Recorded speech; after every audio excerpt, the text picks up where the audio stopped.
নমস্কাৰ আজি আমি ইউনিভাৰ্সেল ৰিলেশন হাৰ্বিক সম্বন্ধৰ ওপৰত আলোচনা কৰিম তো প্ৰথমতে আমি ইয়াৰ সংজ্ঞাটোলৈকে যাওঁ তো ইয়াৰ ইউনিভাৰ্সেল ৰিলেশন বুলি ক'লে তাৰ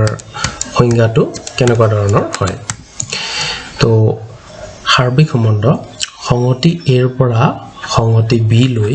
এটা সম্বন্ধ আৰক হাৰ্বিক সম্বন্ধ বোলে যদি তোমাৰ কন্ডিশনটো এনেকুৱা যে A ৰ প্ৰতিটো মূলই বিৰ এটো আন এটা সংগতি বিৰ প্ৰতিটো মূলৰ সৈতে জড়িত হয় তো আমাক প্ৰথম কথা দুটা সংগতি লাগিব আৰু এই সংগতি দুটা একে সংগতিও হ'ব পাৰে আৰু বেলেগ বেলেগ সংগতিও হ'ব পাৰে তো আমাৰ মেইন কথাটো হ'ল যে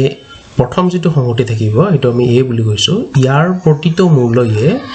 এই দ্বিতীয় সংগতিটো বিৰ সৈতে জড়িত হ'ব লাগিব তো আমি ডায়াগ্ৰামত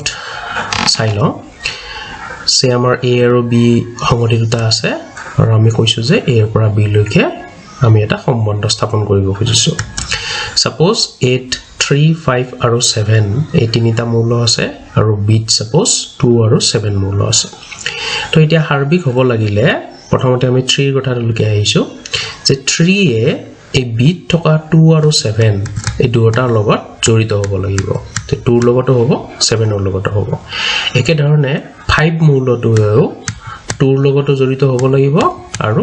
7 ৰ লগতো জড়িত হ'ব লাগিব একে ধৰণে 8 থকা 7 মূলটোও 2 ৰ লগতো জড়িত হ'ব আৰু লগে লগে 7 ৰ লগতো জড়িত হ'ব তো যদি এনেকুৱা ধৰণৰ ঘটনাটো ঘটে যে প্ৰথম যেটো সংগতি 8 থকা প্ৰতিটো মূলয়ে B থকা প্ৰতিটো মূলৰ সৈতে জড়িত হয় এটাও বাদ পৰিব নালাগিব তেতিয়া হলে আমি তেনেকুৱা ধৰণৰ সম্বন্ধক হাৰ্বিক সম্বন্ধ বুলি কওঁ তো এইখিনি আছিল আমাৰ হাৰ্বিক সম্বন্ধৰ ওপৰত আলোচনা